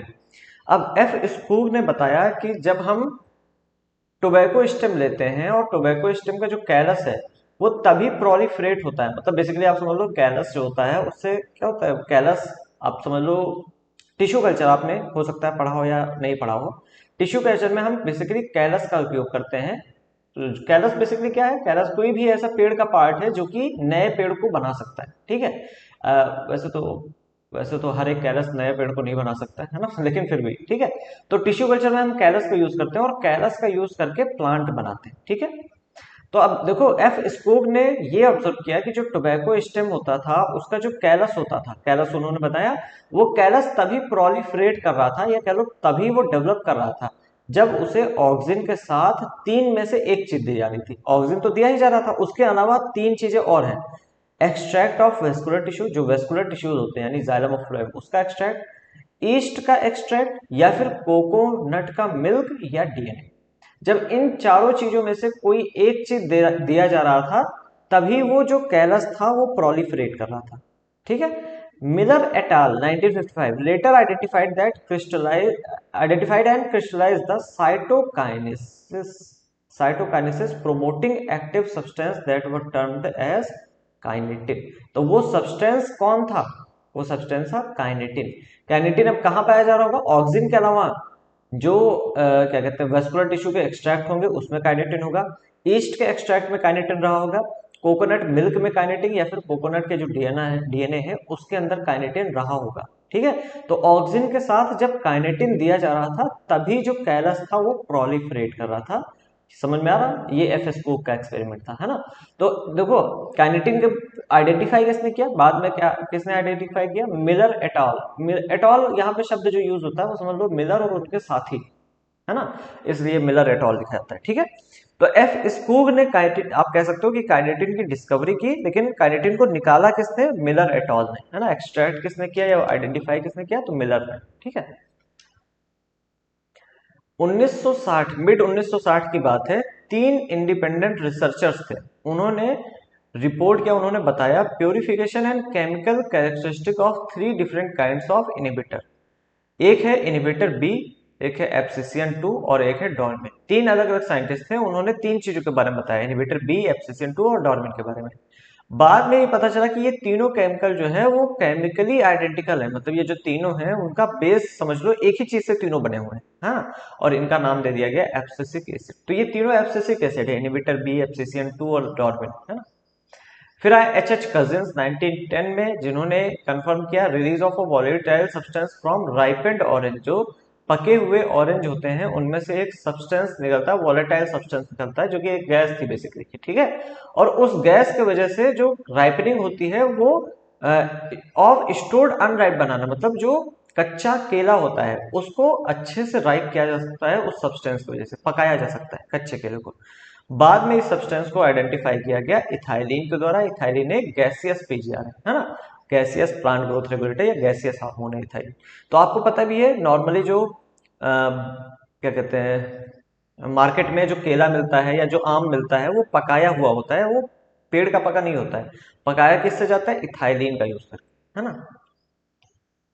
ठीक है, अब इन जितने भी पीजीआर के बारे में हमने पढ़ा है इनके बारे में थोड़ा थोड़ा सा हम जानेंगे, ठीक है, काम इनका। जैसे शुरुआत करते हैं ऑक्सीजन से। तो देखो ऑक्सीजन जो है वो एक ग्रीक वर्ड से आता है जिसका मतलब होता है टू ग्रो। और सबसे पहले इसको निकाला गया था, आइसोलेट किया गया था ह्यूमन के यूरिन से, ठीक है। देखो ऑक्सीजन टर्म एनसीईआरटी दिखता है कि इंडोल 3 एसिटिक एसिड यानी IAA को कहते हैं, और अदर भी कंपाउंड्स को, नेचुरल या सिंथेटिक कंपाउंड्स को हम कहते हैं जिनके अंदर कुछ सर्टेन ग्रोथ रेगुलेटिंग प्रॉपर्टीज होती, ठीक है। अच्छा, they are generally produced by growing apices of the stem और रूट। जो ग्रोइंग एपेक्स होता है ना, रूट और स्टेम का जो ग्रोइंग एपेक्स होता है उससे जनरली ऑक्सीजन प्रोड्यूस होता है, ठीक है। वहां से ये माइग्रेट करते हैं अलग अलग रीजन्स में और अपना काम करते हैं, ठीक है। ऑक्सीजन लाइक IAA यानी indole acetic acid, indole butyric acid यानी IBA, ये दोनों नेचुरल ऑक्सीजन है। IAA IBA नेचुरल है ना, क्योंकि इन्हें आइसोलेट किया गया है प्लांट्स के अंदर से। जबकि NaA यानी नेप्थलीन एसिटिक एसिड और 2,4D यानी 2,4 डाइक्लोरोफिनॉक्सी एसिटिक एसिड है ना, ये सिंथेटिक ऑक्सीजन है क्योंकि ये मैन मेड है, ह्यूमन मेड है, तो इस वजह से सिंथेटिक। ठीक है, NaA और 2,4D। ठीक है, अच्छा अब इनको ऑक्सीजन को यूज किया जाता है एग्रीकल्चर और हॉर्टिकल्चर प्रैक्टिसेस में। ठीक है, हॉर्टिकल्चर समझते हो ना, बागवानी है ना। करते क्या है ऑक्सीजन, ऑक्सीजन अब क्या करते हैं ये देखो। तो they help in initiate rooting in stem cuttings. जैसे आप लेते हैं गुलाब का फूल, गुलाब के फूल पे ऐसे एक डंडी आप तोड़ देते हैं और उस डंडी से फूल निकल आता है। तो इस डंडी में ये एक स्टेम की कटिंग है ना, इस स्टेम की कटिंग में जो रूटिंग होगी मतलब रूट निकलेगी वो किसके वजह से, ऑक्सीजन की वजह से। ठीक है, अच्छा इसके अलावा ऑक्सीजन प्रोमोट्स फ्लावरिंग, फ्लावरिंग की ये प्रमोट करते हैं। एग्जांपल पाइनएप्पल, पाइनएप्पल में फ्लावरिंग को प्रमोट करते हैं। ये फ्रूट को और लीफ को ड्रॉप होने से रोकते हैं, प्रिवेंट करते हैं। कब, अर्ली स्टेजेस में, मतलब शुरुआत में ये फ्रूट और लीफ को पेड़ से गिरने नहीं देंगे। लेकिन जैसे ही फ्रूट और लीफ ओल्ड हो जाएंगे, फ्रूट और लीफ जो होंगे जब ये ओल्ड और मैच्योर हो जाएंगे तो ये प्रमोट करते हैं एब्सिशन, मतलब उसको बोलेंगे कि तुम गिर जाओ, है ना। तो मतलब जब से एक फ्रूट लगा हुआ है, एक लीफ लगी हुई है, जब तक ये मैच्योर नहीं हुई है तब तक तो वो उसको ऑक्सीजन उसको रोके रहेगा, पेड़ से लगे रहने देगा। लेकिन ऑक्सीजन जब ये मैच्योर हो जाएगी तो ऑक्सीजन इसको बोलेगा कि अब तुम गिर जाओ। ठीक है, फ्रूट या लीफ को। ठीक है, अच्छा एक इंपॉर्टेंट पॉइंट यहाँ पे कॉन्सेप्ट है एपिकल डोमिनेंस का। एपिकल डोमिनेंस क्या होता है, जो प्लांट्स होते हैं उनके अंदर जो एपिकल बड होती है, growing apical bud inhibits the growth of lateral या एक्सिलरी बड। मतलब जो बड ग्रो कर रही है, एपिकल बड मतलब जो सबसे ऊपर बड होती है उसको एपिकल कहते हैं, है ना। एपिकल बड जो ग्रो हो रही है वो लेटरल बड्स को ग्रो नहीं होने देती है, इसको हम कहते हैं एपिकल डोमिनेंस। अब इसको सिंपल तरीके से समझो, यहाँ पे मैं समझाता हूँ। ठीक है, मान लेते हैं ये आपने पेड़ लगा रखा है। ठीक है, पेड़ लगा रखा है। अब ये पेड़ जो है जब तक ये इसकी एपिकल बड है ना, ये एपिकल बड है और एपिकल बड के वजह से ये पेड़ ऐसे लंबा होता चला जाएगा, है ना। ऐसे लंबा होता चला जाएगा, आप कुछ टाइम बाद देखोगे तो पेड़ एकदम ऐसे लंबा होता चला जाएगा और बगल में छोटी छोटी चीजें निकली होंगी, है ना, रूट लीफ, लेकिन बहुत कम।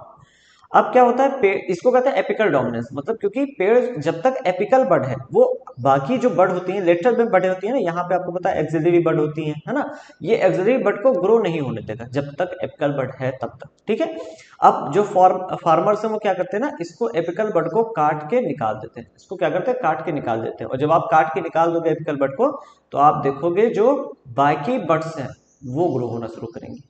सुन में आ रहा, ऐसे पेड़ जो है बेसिकली थोड़ा फैलेगा, फैलना शुरू होगा पेड़, है ना।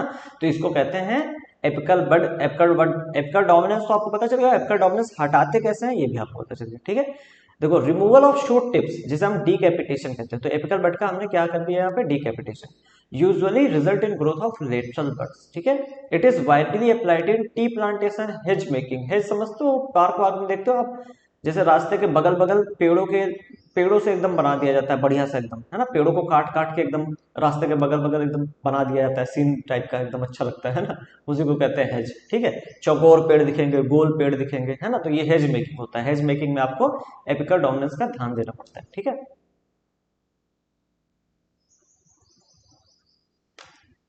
अब आते हैं यहाँ पे ऑक्सीजन जो होता है पार्थेनोकार्पी इंड्यूस करता है। पार्थेनोकार्पी आप समझते हैं, बिना फर्टिलाइजेशन के सीड का उसका फ्रूट का डेवलप हो जाता है ना, बिना फर्टिलाइजेशन के फ्रूट डेवलप हो जाता है, इसको पार्थेनोकार्पी कहते हैं। टोमेटोज के अंदर ऑक्सीजन पार्थेनोकार्पी इंड्यूस करता है। ठीक है, इसके अलावा ऑक्सीजन को हर्बिसाइड्स के रूप में भी यूज किया जाता है। जैसे 2,4D जो होता है ये डाइकॉट के जो वीड्स होते हैं उनको मार देता है, लेकिन जो मैच्योर मोनोकॉट प्लांट्स हैं उनको इफेक्ट नहीं करता है। तो ये काफी ज्यादा अच्छा होता है कि हम एक चीज को टारगेट करके खत्म कर दे रहे हैं, है ना। जैसे मान लेते हैं एक गेहूं का आपने लगा दिया है, एक खेत है, उस खेत में आपने गेहूं लगा दिया है। अब उस गेहूं को आपको छोड़ के बाकी जो अनवांटेड प्लांट ग्रो कर रखे हैं, है ना, जो वीड है जिसे हम कहते हैं, वीड समझते हो ना आप, जो भी फालतू के पेड़ उगाते हैं हमारे खेतों में, तो उनको मारने के लिए हम आसानी से 2,4D का यूज कर सकते हैं। ठीक है, इसके अलावा वीड फ्री लॉन भी गार्डनर के द्वारा जब जनरेट किया था तो ऑक्सीजन का यूज किया जाता है ना। ऑक्सीजन ऑल्सो कंट्रोल जाइलम का डिफरेंशिएशन को ये कंट्रोल करती है और सेल डिवीजन में भी ये हेल्प करती है। ठीक है, अच्छा यहाँ पे आपको एपिकल डोमिनेंस दिखा रखा है, देखो इस पेड़ में एपेक पे हमारी क्या है, बड है, और जब हमने बड काट दी, देखो यहाँ पे बेड, सॉरी बेड बोल रहा हूँ बार बार, इसको थोड़ा सा जूम करो तभी आपको समझ में आएगा।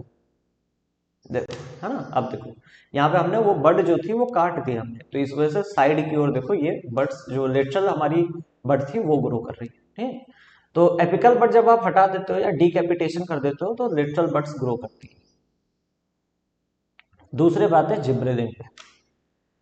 जिब्रेलिन भी प्रोमोटर ही है, प्रोमोटर पीजीआर है। 100 से ज्यादा जिब्रेलिन हमें पता है, मोर देन 100, ठीक है, जो कि अलग अलग फंजाई से और हायर प्लांट से निकाले गए हैं, ठीक है।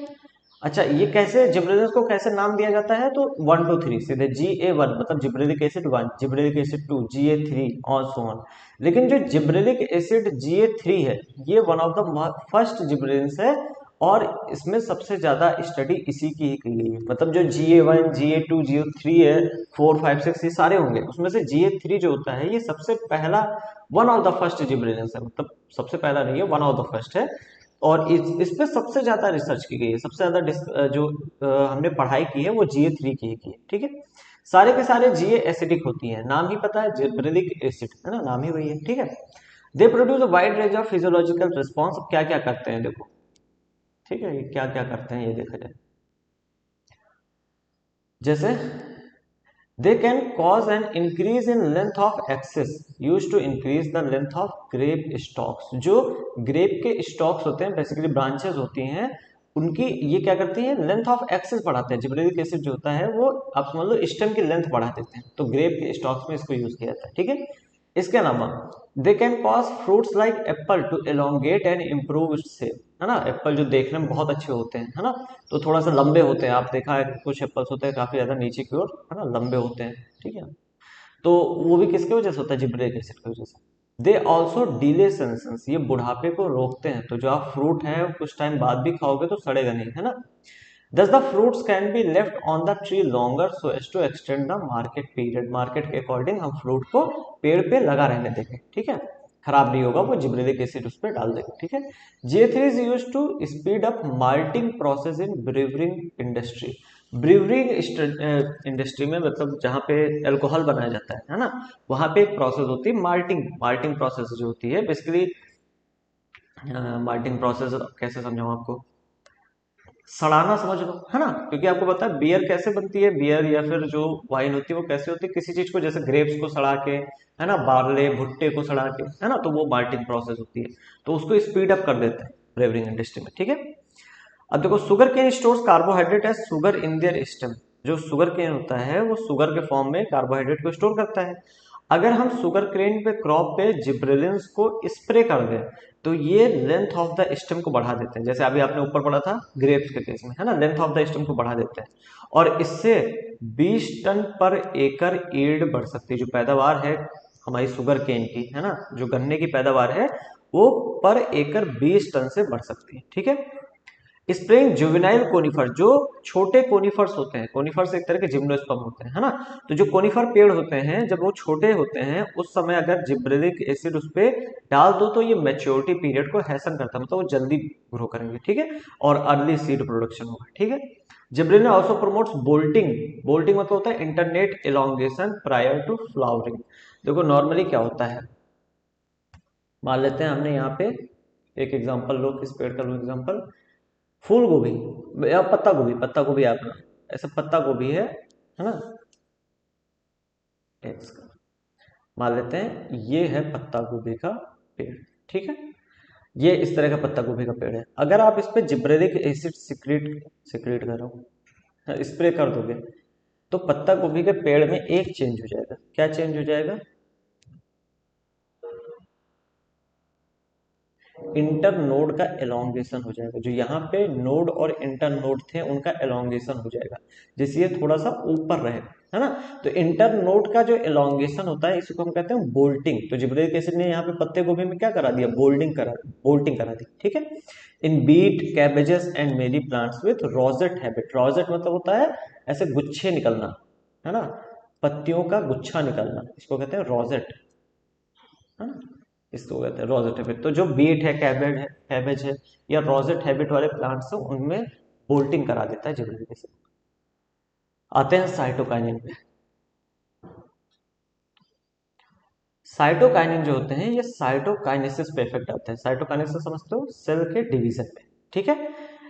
And were discovered as kinetin. Cytokinin को काइनेटिन के फॉर्म में डिस्कवर किया गया था। A modified form of adenine, ये एक तरह का एडिनिन है। अब प्योरीन, प्योरीन और पिरिमिडीन दो तरह के जो है नाइट्रोजन बेस पाए जाते हैं डीएनए में। तो एडिनिन जो है वो एक तरह का प्योरीन होता है, आपने पढ़ा होगा हो सकता है, या फिर अभी 12th में पढ़ोगे, है ना।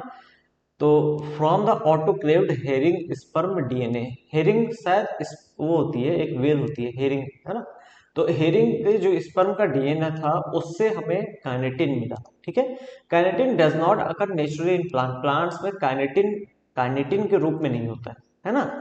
Search for natural substances with cytokinin like activities led to isolation of zeatin from corn kernels. लेकिन प्लांट्स में काइनेटिन तो पाया नहीं जाता है, लेकिन जियाटिन हमें मिल गया, किसमें, कॉर्न के भुट्टे में, बेसिकली भुट्टे में मिल गया, और कोकोनट के मिल्क, है ना, zeatin.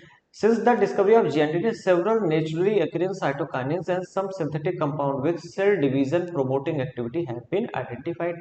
Natural cytokinins are, natural cytokinin में हम देखते हैं, synthesized in region where rapid cell division occurs. जहाँ पे बहुत ही तेज सेल डिवीजन होता है वहां पे नेचुरली साइटोकाइनिन सिंथेसिस होती ही है, ठीक है। जैसे कि रूट एपिकल मेरिस्टम है ना, मतलब रूट का एपेक्स और शूट का एपेक्स, डेवलपिंग शूट बड्स, जो बड्स डेवलप हो रही है ना, यंग फ्रूट्स है ना, जो कलियां डेवलप हो रही हैं, जो फ्रूट डेवलप हो रहे हैं, उनके अंदर क्योंकि लगातार सेल डिवीजन हो रहा है तो साइटोकाइनिन के रूप, साइटोकाइनिन जरूर देखने को मिलेगा, ठीक है। It helps to produce new leaves, chloroplast in leaves, lateral shoot growth, adventitious roots formation, सारे के सारे काम, ठीक है, डायरेक्ट आपको रटने हैं ये। Cytokinins help in overcoming the apical dominance, बहुत इंपॉर्टेंट है। साइटोकॉन का जो काइनिन होता है वो एपिकल डोमिनेंट को ओवरकम करता है, मतलब रोकता है, खत्म करता है। बहुत इंपॉर्टेंट पॉइंट है, डायरेक्ट पूछा जाता है क्वेश्चन, है ना। They promote nutrient mobilization which help in delay of leaf senescence. ये न्यूट्रिएंट्स को मोबिलाइजेशन को प्रमोट करते हैं जिससे कि जो पत्तियां हैं वो देर से सेनेसेंस में आती हैं, बूढ़ी होती है, ठीक है। इथाइलिन, इथाइलिन इथाइलिन एक गैसियस पीजीआर, ठीक है। लार्ज अमाउंट में बनता है by tissues undergoing senescence and ripening fruit, मतलब दो जगह फॉर्मेशन इसका दिख रहा है, ऐसे टिश्यूज जो कि सेनेसेंस में जा रहे हैं, मतलब बूढ़े हो रहे हैं, और जो राइपनिंग फ्रूट्स है मतलब ऐसे फ्रूट्स जो कि पक रहे हैं, ठीक है। Influences of ethylene on plants include horizontal growth, sorry horizontal growth of seedlings, ठीक है। सीडलिंग जो है उनकी हॉरिजॉन्टल ग्रोथ होना, swelling of axis, apical hook का फॉर्मेशन होना इन डाइकॉट सीड। अब सब समझ में आ गया होगा आपको, एपिकल हुक फॉर्मेशन नहीं आया होगा, तो एपिकल हुक फॉर्मेशन का एक वो दे रखा था यहाँ पे, गाया भी कर दिया, ये लो फिगर, अगर नहीं दे रखा तो मैं बना के दिखाऊंगा, और क्या, यहाँ पे आ जाओ आप, एक मिनट, ऐसे मान लेते हैं, ये एकदम छोटा है पेड़ अभी, ठीक है, अभी बेसिकली सॉइल के अंदर ही है, ठीक है। उसमें जो एपेक्स होता है, जो ऊपर का साइड होता है एकदम ऊपर की ओर, वहां पे ऐसे हुक का फॉर्मेशन होता है, कुछ ऐसा, है ना। इसी को हम बेसिकली कह रहे हैं एपिकल हुक फॉर्मेशन, ठीक है, ये जो हुक बना है इसी को, ठीक है। Ethylene promotes senescence and abscission of plant organs, ठीक है, ये एब्सिशन भी प्रमोट करता है, सेनेसेंस को भी, specially of leaf and flower. Ethylene is highly effective in fruit ripening, बहुत ही इंपॉर्टेंट है ना। Enhances the respiration rate during ripening of fruit, fruit की राइपनिंग के टाइम पे ये रेस्पिरेशन रेट को, फ्रूट के रेस्पिरेशन रेट को बढ़ा देता है, ठीक है। Rise in rate of respiration is called respiratory climatic, इसको हम क्या कहते हैं, रेस्पिरेशन के रेट को बढ़ाना, इसी को क्या कहा जाता है, रेस्पिरेटरी क्लाइमेटिक, ठीक है। Ethylene breaks seed and bud dormancy, initiate germination in peanut seed, sprouting of potato tuber, ठीक है। इथाइलिन प्रोमोट्स रैपिड इंटरनोड या petiole elongation in deep water rice plant, जो डीप वाटर राइस प्लांट्स हैं उनके अंदर ये इंटरनोड का भी इलोंगेशन कराता है और पेटियोल का इलोंगेशन कराता है। इंटरनेट के इलोंगेशन को क्या कहते थे हम, बोल्टिंग कहते थे, याद है, अभी तो बताया, याद ही रहो। लेकिन ये कहाँ पे हो रही है बोल्टिंग, ये कहाँ करा रहा है, डीप वाटर राइस प्लांट में, और पेटियोल का एलोंगेशन भी करा रहा है, ठीक है। It helps leaves upper parts of the shoot to remain above water, ठीक है। इथाइलिन मतलब क्योंकि भाई इंटरनोड का एलोंगेशन होगा या पेटियोल का एलोंगेशन होगा, तो जो पानी वाले पेड़ हैं उनमें पत्तियां और शूट जो होती है वो वाटर के ऊपर रह पाएगी, ठीक है, लंबा पेड़ होगा, ठीक है। Ethylene also promotes root growth and root hair formation, thus helping the plant to increase their absorption surface. ठीक है, ethylene is used to initiate flowering and synchronizing fruit set in pineapples. Flowering कराता है ये, और ये synchronise करता है fruit के सेट होने का पाइनएप्पल्स में, मतलब फ्रूट कब आने हैं पाइनएप्पल्स के अंदर, ये भी इथाइलिन इनिशिएट करता है, सिंक्रोनाइज करता है। ठीक है, it also induces flowering in mango, mango के अंदर फ्लावरिंग कराता है। Ethylene regulates so many physiological process, it is one of the most widely used PGR in agriculture, agriculture में बहुत ज्यादा यूज करता है। ठीक है, अच्छा, most widely used compound as source of ethylene is ethephon. तो इथाइलिन जो है वो एथेफॉन नाम का कंपाउंड आता है, इसी एथेफॉन को एग्रीकल्चर में यूज किया जाता है। ठीक है, इथाइलिन का सोर्स है। ठीक है, ethephon is an aqueous solution and is readily absorbed and transported within the plant and releases ethylene slowly. ठीक है, प्लांट में एब्जॉर्ब होता है और धीमे धीमे इथाइलिन को स्लोली रिलीज करता है। ठीक है, ethephon hastens fruit ripening in tomatoes and apples and accelerates abscission in flowers and fruits, thinning of cotton, cherry, walnut. It promotes female flowers in cucumbers, thereby increasing the yeast. इसका नाम ये female flowers को promote करता है cucumber के अंदर। बाकी जो भी पॉइंट लिखा हुआ है यहाँ पे, फ्रूट राइपनिंग हो गया, एप्पल हो गया, है ना, टोमेटो के अंदर, तो ये सब तो वही है अपना, है ना, इथाइलिन का फंक्शन ये, कुछ एक्स्ट्रा नहीं है। एब्सिसिक एसिड मेरे ख्याल से लास्ट होना चाहिए, हाँ, एब्सिसिक एसिड। एब्सिसिक एसिड जिसे एबीए कहते हैं, ये डिस्कवर हुआ था क्योंकि ये रेगुलेट करता था एब्सिशन एंड डोरमेंसी को, है ना। But like other PGRs it also has other wide ranging effects on plant growth and development. और भी इसके काम है, जैसे it acts as general plant growth inhibitor and an inhibitor of plant metabolism. एक नॉर्मल प्लांट की growth को रोकने का काम एब्सिसिक एसिड का होता है, और प्लांट मेटाबॉलिज्म को भी ये कम करता है, रोकता है। ABA inhibits seed germination, seed के जर्मिनेशन को भी रोकता है। ABA stimulates closure of stomata and increases the tolerance of plant to various kind of stress. Abscisic acid को एक और नाम भी आप दे देना, है ना, ऐसा दिया नहीं जाता है, लेकिन याद रखना इसको हम स्ट्रेस हार्मोन नाम दे देते हैं। ठीक है, क्योंकि जब भी स्ट्रेस आता है, स्ट्रेस मतलब पानी की कमी हो गई, सनलाइट बहुत ज्यादा हो गई, टेम्परेचर बहुत कम हो गया, ऐसे कोई भी जब क्या कहते हैं उसे स्ट्रेस आते हैं, तो एबीए का काम उसमें काफी ज्यादा देखा जाता है। ठीक है, जैसे पानी की कमी में ये क्लोजर ऑफ स्टोमेटा, है ना, स्टोमेटा का जो पोर है उसको बंद कर देता है। ठीक है, therefore it is also called stress hormone. हाँ, कहते तो है, कहते तो है, वही मुझे लगा कि कहते नहीं, है ना, कहते हैं इसको स्ट्रेस हार्मोन कहते हैं, स्ट्रेस हार्मोन इसको कहते हैं। ठीक है, ABA plays an important role in seed development, maturation and dormancy. ABA का एक इंपॉर्टेंट रोल है सीड डेवलपमेंट में, मैच्योर कराने में उसको, और सीड की डॉर्मेंसी में, है ना। By inducing dormancy ABA help seeds to withstand desiccation and other factors unfavourable for growth. In most situation ABA acts an antagonist to GA. बहुत इंपॉर्टेंट पॉइंट है, एबीए जो है वो जीए के एंटागोनिस्ट है, मतलब अपोजिट काम करता है। ठीक है, मोस्ट केसेस में, ठीक है, हमेशा नहीं, मोस्ट केसेस में। We may summarize that for any and every phase of growth, differentiation and development of plant, one or other PGR have some role to play। सही बात है, जैसे हमारे अंदर हार्मोन हर स्टेज पे चाहिए, वैसे इनके अंदर भी चाहिए, है ना। Such roles can be complementary और एंटागोनिस्ट। ये रोल्स जो है एक दूसरे के साथ हो सकते हैं। कॉम्प्लीमेंट्री मतलब जो मैं कर रहा हूँ वही आप भी करो, एंटागोनिस्ट मतलब जो मैं कर रहा हूँ उसके जस्ट आप उल्टा कर दो, है ना।